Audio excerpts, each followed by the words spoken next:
I've read a lot of books in my lifetime, as you can see by this massive wall of books behind me. In today's video, I'm going to tier rank the most important books that I've ever read. But before we get into that, I do want to give a huge shout out to the man who inspired this video, Phil Got Books. If you haven't seen his video where he tier ranks all the books that he read last year, you need to. It's absolutely amazing. Huge inspiration for this video. Link down below in the description. It was that video that kind of got the juices rolling on creativity for this video, where I thought, what are the books that like made me a reader?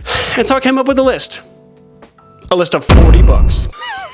Because I couldn't simplify it. We're gonna tier rank the books that have been the most important to me. These are the books that started the obsession with reading, and these are also the books that shaped my taste throughout this journey over the past few years. Let's hit it. First and foremost, we have J.R.R. Tolkien's The Hobbit and the Lord of the Rings. Yeah, I can't make a list without mentioning these books. I consider them the same story in a way. J.R.R. Tolkien, man, master of fantasy fiction, the guy that really started it all for a lot of people. This story is absolutely amazing. You have the smallest of people, literally the smallest of characters, doing the greatest things, changing the world, saving humanity from an utter darkness that wants to destroy all things. A story about friendship, bravery, courage, nobility, and above all, goodness. Nothing compares to it. Honestly, it is S tier because, well, it's superior to all things. It's superior to everything else, including a lot of books on this list. Richard Adams' Watership Down. Have I talked enough about this book on this channel? No, not even close. This book is amazing. A group of rabbits leave their warren, leave their home to strike out to find a new home. And along the way, they meet many perils, many dangers, and the story that is told by Richard Adams is so S tier, it's disgusting. It's so freaking good. One of the best books I've ever read, one of the best books you will ever read. I promise you that. You cannot go wrong. Richard Adams did something absolutely stupendous with this. Next, George R.R. Martin's A Game of Thrones. Epic, grimdark fantasy at its finest. Oh my gosh, where to begin? First of all, I put it in the A category. Absolutely amazing. It is a seemingly flawless novel about factions vying for power, and in the middle of this power struggle is the Stark family. Everything that they know, everything that they are gets completely torn asunder. This is a beautifully rich, vibrant, but also very dark and grim fantasy medieval world where knights prove their honor and sorcerers slink in the dark and black betrayals happen on the daily. The prose is fantastic, and it's the best dialogue I've probably read in any book ever. Harry Potter by J.K. Rowling. That's right, Harry Potter. Well, I quite honestly put the entire book series on here of just rereading it a couple times as I've been an adult and just being completely mind blown at the world. Oh my gosh, there's nothing like it in fantasy. There is absolutely nothing like it. Of course, we all know the story of young Harry Potter, who is orphaned as a baby and rises to the challenge of being the chosen one to defeat a dark lord who wants to destroy everything. Incredible, so good. Some of the most compelling characters and one of the most tender and emotional stories in all of literature. Dude, so good. I put it in the A category. Absolutely amazing. Could not get any better. Freaking love it. Frank Herbert's Dune. Dune is a science fiction fantasy masterpiece, let me tell you. S tier material, okay? This is superior to just about anything. It is so gosh darn flippin' good. The most valuable finite resource in the universe can only be found on one planet. And of course, wouldn't you know it, multiple factions throughout this intergalactic empire want power and control over this resource. And in the middle, we get another messianic chosen one figure in Paul Atreides. Only is he a hero? Or is he a villain? Or is he both? The big questions that Frank Herbert makes you ask in this novel is truly quite stupendous. He was a literary genius, way ahead of his time. A book like this is just so superior to so many other things out there. And oh my gosh, his prose. Gosh, I've just never read an author who breaks all the literary rules and gets away with it like Frank Herbert. It started an obsession, and it continues on with our next book. Dune Messiah. Dune's sequel. I'm gonna be one of the few YouTubers on this platform that says that they like Dune Messiah better than they liked Dune. Because of what it did to the story, how it added to that first book and how it wrapped things up in such a freaking phenomenal way. S tier book for me, really formative for my taste and my like in not only fiction as a whole, but specifically science fiction. Because before Frank Herbert, I really wasn't all that invested in science fiction. But Dune opened my eyes to the possibilities of there being a perfect, seamless relationship between fantasy and science fiction. I always viewed them as separate entities, but in Dune, I found a complete and wholly satisfying union between the two. Holy crap, Dune Messiah. Not gonna spoil anything because it's that freaking good. Next. John Gwynne's Malice. Malice is so freaking good, guys. As you can tell by that cover, it's epic fantasy through and through. Multiple POV cast, a world filled with wyverns and dragons and giants and gigantic lizards that giants ride, multiple kingdoms coming together in brutal conflict over a prophecy of a coming chosen one. John Gwynne's holy crap debut is totally in the B category, better than most. It's an epic start to an epic series, but to me, this is the least in the bunch. Because it's the introduction to the characters, it's the introduction to the world, there is a bit of a slow burn feel to this book. Once you get rolling, John Gwynne doesn't stop. He really doesn't. If you like a Game of Thrones, but you're looking for something a bit more clean, John Gwynne, baby. John Gwynne's The Faithful and the Fallen will rock your world. Continuing on with that, John Gwynne's Valor. Valor is just a stupendous sequel. I put it in the B category as well. So thrilling, so enthralling. It picks up moments after the ending of that first book, which, by the way, made me cry. Yes, the ending of this book also made me cry. You're going to see the other two on this list. They all have made me cry. It doesn't really happen in books. I don't really get the heartstrings tugged that way, but John Gwynne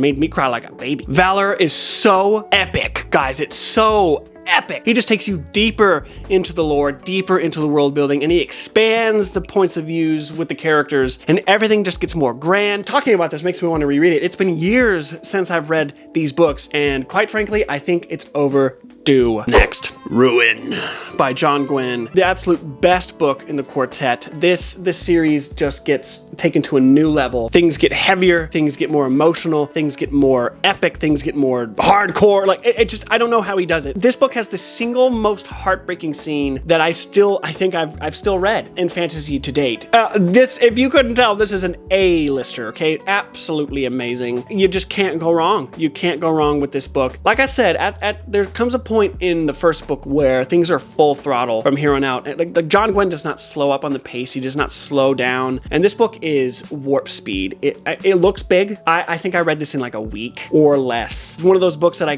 didn't want to go to bed. I didn't want to eat food. I didn't want to go to work. This book really cemented my obsession and love for epic fantasy when I first really became an avid reader. And I need all of you to pick up this series right now. And of course, to top it all off, Wrath.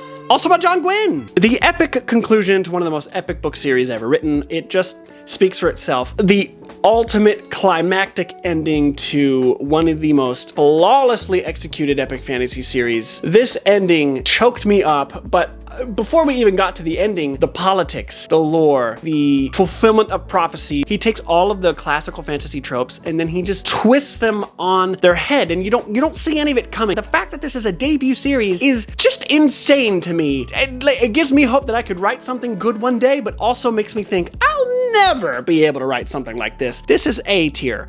A tier 100%. You heard it from me first. Absolutely amazing. If I've not convinced you to read John Gwynne, I'm an idiot. I've done my job wrong. Please pick up this book series. If you're remotely interested, you won't regret it. Next, Joe Abercrombie's The Blade Itself. The Blade Itself. Oh! My first real attempt at reading authentic, pure grimdark fantasy. I went in this completely blind, having no concept what the books were even about. I had no concept of how insanely good this series would be. Wow. The master of the tone of voice himself, Joe Abercrombie, takes you on a multiple point of view journey with the worst of the worst characters. I mean, these characters are bad people. None of them you root for, but yet you root for. I don't know how he can take the scummiest people and make you go, you know what, I hope it works out for them. I hope they make it through this. Again, one of those authors that takes everything classical trope-wise in fantasy and just completely turns it on its head. And his humor throughout the entire thing, he'll have you rolling on the floor. This book, for what it did for me as a reader,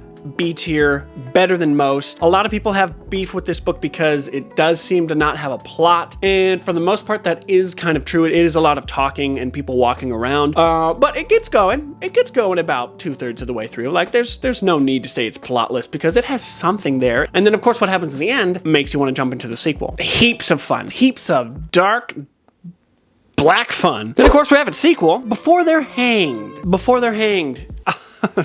I don't even know what to say about this book because I can't, because it'd be a spoiler. At the end of The Blade itself, Joe gets all of our ducks in a row, and then it's this book where he just launches them into chaos. They go through hell and they come back. Somehow this book gets darker, more grim, but it gets more hilarious. He really puts you in wretched moments, really hard to read moments.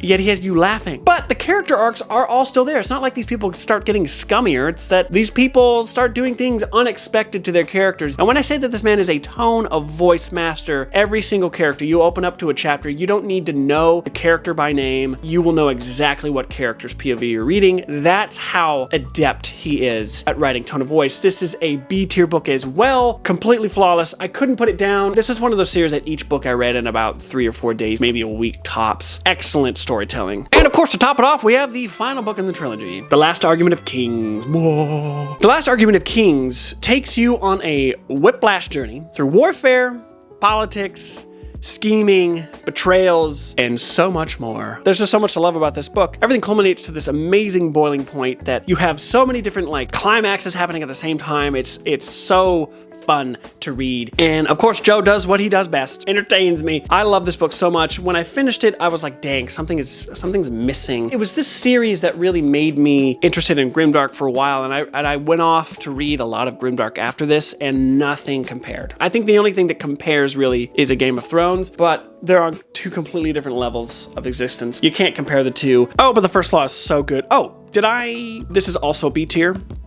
Let's just say that, B tier, very, very good. Better than most, right? Better than most. This is never gonna be talked about in the halls of the greatest of all time, but to me, this really formed what I want from character work, characterization from characters. I'd never read characters like this before. To be honest, a lot of the times in most instances, I still haven't read anything that compares to it since. So, love this series, love Joe Abercrombie. Let's move on. Next, Golden Sun and Morning Star by Pierce Brown. I consider these two pretty much the same story. I really should include Red Rising, the first book, in here. Really, I'm a Red Rising fan because of these two books. Red Rising, if you're unfamiliar, is this insanely good dystopian sci-fi epic saga where there's this multi-tiered society that's color-coded by people's eye color. At the bottom you have reds, they are servants to all, and at the top you have golds who should be shepherds, but they're really tyrants, and you have a red who's at the bottom caste of society infiltrate his way to the top to dismantle the entire system. And there's so much to be said about all of that. Golden Sun and Morning Star, both of them are A tier, okay? Both of them are A tier, absolutely incredible. This whole series is phenomenal because the characters are unlike anything you've ever read. It's all told from one character's point of view, but the entire cast and crew, you feel like friends. And Pierce Brown really takes you on a philosophical quest to understanding societal structures, and you really get at the heart of the corruption of power and how it leads people to oppress and dominate, and how that eventually can turn people toward revolution and rebellion and, an epic fight for freedom. If you've not read Red Rising yet, I really don't know what else I could say to convince you. And if you give it the chance, I think you could be pleasantly surprised that you just found your next 5-star reads. I'm sure a lot of you frequent reviewers are going, Ian, you haven't mentioned Stephen King once. Buckle up. Next, The Gunslinger by Stephen King. The Gunslinger was the very first Stephen King novel that I ever read, and it changed my life. Not at the time that I read it, but now that I look back on it, hindsight's 20/20, right? This book started everything. The Gunslinger, the first book in Stephen King's magnum opus, The Dark Tower. I don't want to get into any of these books because yes, I am preparing a Dark Tower video for the fall. If you're remotely interested in Stephen King and understanding his Dark Tower series and understanding his multiverse and how everything connects to itself, be on the lookout for that. We follow Stephen King's most enigmatic protagonist, Roland Deschain, as he chases the man in black across the desert. Oh my gosh, all of the things that implies. This, to me, as much as I love Stephen King, guys, is a C tier book. In the grand scheme of the entirety of the Dark Tower story, it is 5 stars. On its own, I think it's a C tier book. You are kind of left wanting for something, and there are some ethereal parts where you're kind of like, okay. Stephen King did revise this in 2003, so it is way more readable than the 1982 version. Next, The Drawing of the Three by Stephen King. The first sequel of many to The Gunslinger. Holy crap, he took me in a direction I did not see coming. We find our protagonist Roland wandering a desolated beach when he comes upon doorways that he needs to open and draw certain figures through them. I know that sounds weird and it's really hard to explain, but gosh, you meet some of Stephen King's best characters in this book. And the fact that he just builds on all of these people as you go along in the series, mind-blowing. I think this is a B-tier book. This is better than most because holy crap. The first book felt super Western fantasy. This feels very urban Western fantasy, post-apocalyptic. Like, it goes in so many directions, yet they all are leading you to something so special. What a sequel, let me tell you. Oh wow, okay, yep. The next one is the third book, The Wastelands. Just when I couldn't think that he could top the drawing of the three, he did it with The Wastelands. This was the third novel of Stephen King that I ever read, and I mean, I think from beginning to end, my jaw was on the floor with how amazing this book is. If that didn't give you any hints, yes, it is an A-tier book. A-tier. Amazing. Absolutely. 100%. My gosh, he takes everything up to another level. The Western feeling of this grand, epic, open world, and how New York City is involved, and how this fantasy world of Midworld's involved, and how Stephen King finally completes the fellowship that's journeying to this nexus of time and space known as the Dark Tower, and the perils that they go through along the way. The Wastelands is exactly what you would think it sounds like. What a wild ride, man. Worth every single page. And it's left on Stephen King's craziest cliffhanger. I can only imagine the frustration that people felt between this book and the fourth one, because you had to wait 6 whole years to get a resolution to that kind of a cliffhanger. Brilliant writing. Brilliant, Stephen. You shouldn't have waited that long, but brilliant nonetheless. Oh boy. Next, we're returning to Red Rising. Iron Gold, baby. Oh my gosh, Iron Gold. Set 10 years after that original trilogy, you see the aftermath and the consequences of the actions of every character from those first 3 books. Pierce Brown, of course, his consistency with his dialogue, his prose, his storytelling, his pacing, he doesn't let up. He's so consistent. If you feel like the second part of the series is going to feel drastically different from the first, I will say this. The only thing that's drastically different is that it becomes multiple POV. That's it. The first 3 books, all told from one character's perspective. The next 4 books, multiple POV. Society looks completely different, and there are still enemies abroad seeking to dismantle and destroy things and bring them back to the way that things were. First starting this book, I thought, oh no, Pierce, I don't know if I'm going to like this. 50 pages in, I was hooked, and I read it in like 3 days. Absolute 5-star book. Yes, this is A-tier, absolutely amazing. I didn't know what I was missing until I read it. You know what I'm saying? One of those books. Didn't know what I was missing until I read it. Next, going back to A Song of Ice and Fire. A Clash of Kings by George R.R. Martin. A Game of Thrones was such a formative book for me when I read it. It changed the way I viewed fiction at the time. Ever since, I've been chasing what George has done. The characters, the dialogue, the freaking plot twists. And at the end of the first book, I was like, how can life ever be the same? Well, I picked up A Clash of Kings and it got worse. Holy crap, life will never be the same. That's what A Song of Ice and Fire has done. Truly. I cannot tell you how impactful this series has been. And A Clash of Kings, dude, he just does such a phenomenal job. He's so good at characters, and the dialogue gets even better. He hooks you with every single word. The plot twists in this book and how he progresses the points of views and how character arcs start to form and things get more bleak but also more grand. I don't know how he does it. I don't know how he does it. This is a beautiful sequel, one of the best sequels I've ever read. I am going to put it in the B category because it is truly better than most, but there are so many books on this list that I still think I like better. If I weren't going to mention a lot of these books, this book would probably be right at the top. Stephen King's Wizard in Glass. This was truly the novel that made me into a Stephen King fan. Reading those first 3 Dark Tower novels, I was convinced that he was a really good storyteller, but it was Wizard in Glass that made me go, okay, I think I'm hooked on this man. This was the book. Holy crap, the 4th Dark Tower novel. It's perfection. It's one of the best books he's ever written, the best book in the series, and it's a flashback. This is a backstory on our main protagonist, Roland. This is hands down the best romance Stephen King has ever written. I've read this twice now, could not put it down both times. You could see his writing evolve as you go, and oh my gosh, it's my favorite Dark Tower novel. I put it in A tier because of just how amazing it is.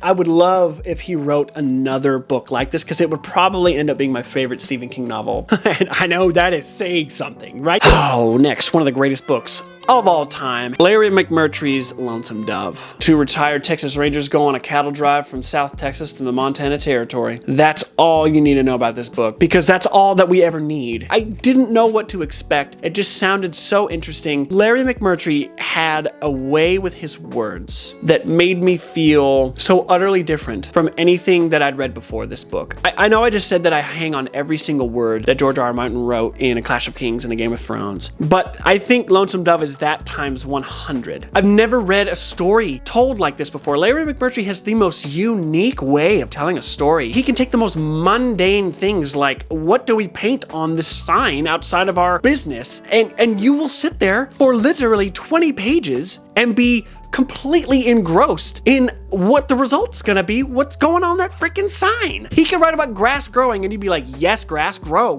that grass. This book had it all. It made me laugh, it made me cry, it made me anxious, it made me stressed, it made me afraid, it made me mad. If you weren't tracking with me, this is obviously an S-tier book, right? Superior to everything. Nothing comes close to Lonesome Dove. If you have this on your shelves and you're like, I don't know if I should read it, please don't have the trepidation. Just pick it up and give it at least 100 pages. Bet you, I guarantee you, you will be hooked until the end. It'll be better than anything you've ever read. Next, Stephen King's The Stand. Now, I'm not gonna talk about this book at all. I recently just made a video on this book. I worked very hard on it, so I'd appreciate it if a lot of you wouldn't go watch that. Even if you don't care, just give it a click, say you like the channel. I don't know. This book is absolutely amazing. Most of you are regular viewers, so you know exactly where I'm gonna put this. S tier, it is superior to most things, if not everything. My favorite book of all time. I think I've said my piece on this book so frequently that a lot of you don't care anymore. To be honest, I'm kind of sick of talking about this book, so. Oh gosh, next. Pat Conroy's The Prince of Tides. This is the book that got me into literary fiction. Oh my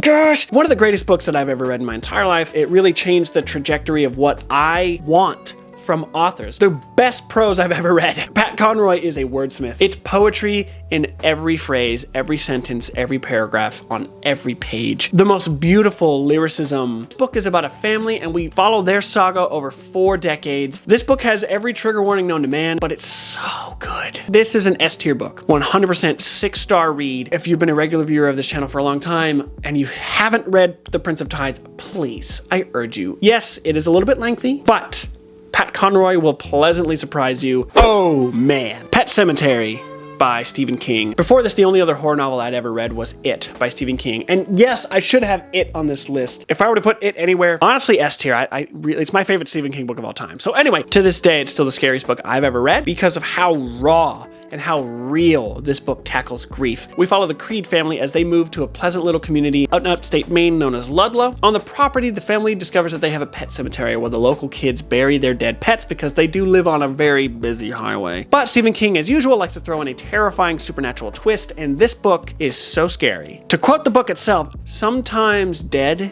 is better. Sometimes dead is freaking better. You are so right, Judd. Captivated me from the very beginning. The atmosphere, the vibe, the characters, the writing. Sorry for that squeak. The writing. Everything about this is flawless, perfect. This is an A-tier book. Nothing like it. There will never be anything else quite like this. And I don't know if Stephen King will ever get around to writing anything this dark ever again, but holy crap, what a wild ride this is. What we got next? Ooh, Dark Matter by Blake Crouch. Dark Matter. The book that really made me think differently about thrillers. Before this, I didn't really care about mystery thriller because it all just kind of felt, oh, there's the murderer. We gotta find the murderer before the murderer finds us. That wasn't until I read Dark Matter. The stakes went from, ooh, there's a killer on the loose. We have to find the killer. To, okay, the fabric of time and space has been completely disrupted and, well, it needs to be fixed. A man gets kidnapped walking home one evening with ice cream and he wakes up in a completely different life. When he comes to, he no longer is married. The son that they reared together doesn't exist. And he went from this low reputation, like community college professor to a critically acclaimed, globally admired scientist. And the unraveling of the mystery of how all of this happened is just so awesome. I swear, A tier 100%. Absolutely amazing. Yeah, Dark Matter's so good, guys. Next, brother. A Storm of Swords by George R. R. Martin. Oh! The best book in the bunch of A Song of Ice and Fire. George was on another plane of existence when he wrote this book. It is so good. This has, hands down, the best plot twist I've ever read in any book, period. The ending of this book, I was like, I have no one to talk to about this. This book is in the top 3 best fantasy novels I've ever read. Just when you thought he couldn't do better than the last, he does. He does. This is an A-tier book, 100,000%. The best book in the entire series so far. I've never been so stressed and so on the edge of my seat. This book is 1,124 pages long, and he had me biting my nails down to the quick the entire time. How, you say?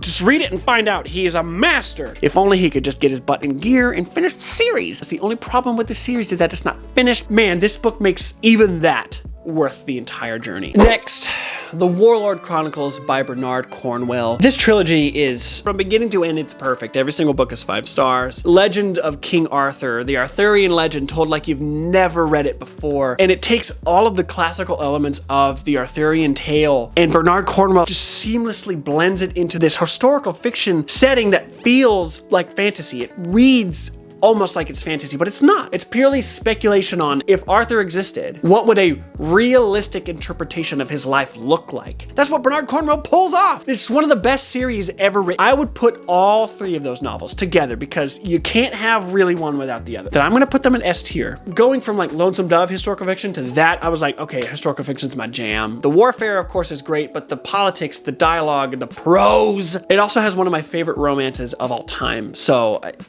you know, if you want it, it's got it. Everybody should freaking pick that series up. It's so worth it. Now, I know some of you are thinking, Ian, you don't have any romance on here? Emily Henry's Happy Place and Funny Story. I like myself some Emily Henry. She is my favorite romance author because she blends literary fiction elements with witty, funny romance stories, and the tropes are always incredible. She always just does such a phenomenal job with crafting the realistic outcomes of these relationships and also the consequences along the way. Happy Place, every year this friend group gets together and everybody believes that our main characters, Harriet and Gwynne, are the perfect couple. Everyone believes that they've been together for like 10 years when this time around, they have to fake it because they are no longer together and they have no guts to tell their friends. And it's so funny. Honestly, some of the conversations between the friend group when all things go crazy in this book was some of the most real conversations that I can relate to. Honestly, I relate a lot to this book. This really opened my eyes to the possibilities of contemporary romance. And Emily Henry's been the GOAT in that regard ever since I read this novel. So when it comes to Funny Story, I like Funny Story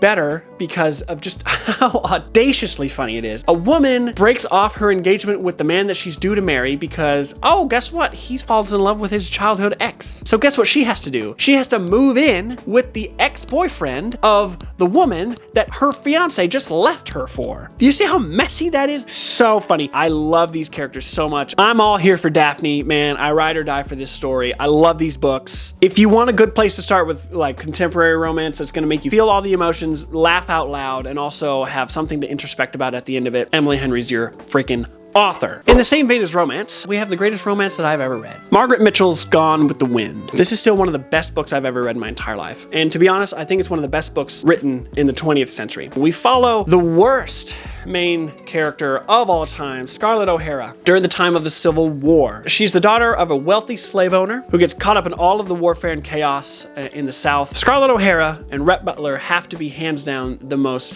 famous lovers in literature history besides Romeo and Juliet. Yes, that's how epic this book is. It is 1,000 pages of love and war and loss. Does it have its issues? Of course it does. Historically, it does have some issues. Character-wise, it does have some issues. But I found this book to be grand, and it swept me away to a time period that I've not really read about in fiction before. And yes, it gave me a point of view that I don't agree with, but still, this book is timeless, and it stands the test of time. And Margaret Mitchell, I can't believe this is the only book she ever wrote. Like, this is crazy. And it won a Pulitzer, so there has to be at least something to be said about it. I put it at S tier. One of the best books ever written, one of the best books I have ever read. I really don't think anything's going to top it in many ways and in many regards. If you have the time and the patience for Scarlett, I think Gone with the Wind is totally worth the time. Next, Stephen King's 11/22/63. Do I have to go into this book? Do I have to explain this to you guys again? This book is perfect. This is another S tier. Like, there's just no way around this, right? It is an S tier book. Stephen King's historical fiction, time travel, romance. A man goes back in time to stop the assassination of President John F. Kennedy. And along the way, he finds love. But there are rules to this time travel thing. Stephen King is a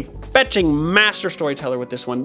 He knocks it out of the park. One of his most ingenious ideas, one of his most flawlessly executed novels, one of his best of all time. Truly, if not his best. If you're interested in Stephen King, but you don't want to read horror, this will be one of the greatest books you will ever read. It's a great starting point for Stephen King, especially his historical fiction. All the way around, this book is perfect. It has it all and more, and that's why it's S tier. Next is Recursion by Blake Crouch. The reason I'm not holding up that book is because I don't have it currently in my possession, but another perfect book. One of my favorite books of all time. The first book I ever read from Blake Crouch was Dark Matter. The second was Recursion. Because of how mind-blowing Dark Matter was, I thought there's no way Recursion could top it, but it did. We follow two characters, Barry, who is a detective in New York, and Helena, who is a neuroscientist. Barry is investigating this disease known as FMS, which is called false memory syndrome. It's causing people to have memories of lives that they seemingly have never lived. And on the other hand, we're following Helena, who is trying to create a device that can restore the memories to Alzheimer's patients. And the freaking struggle that these two get caught up in. Guys, when I tell you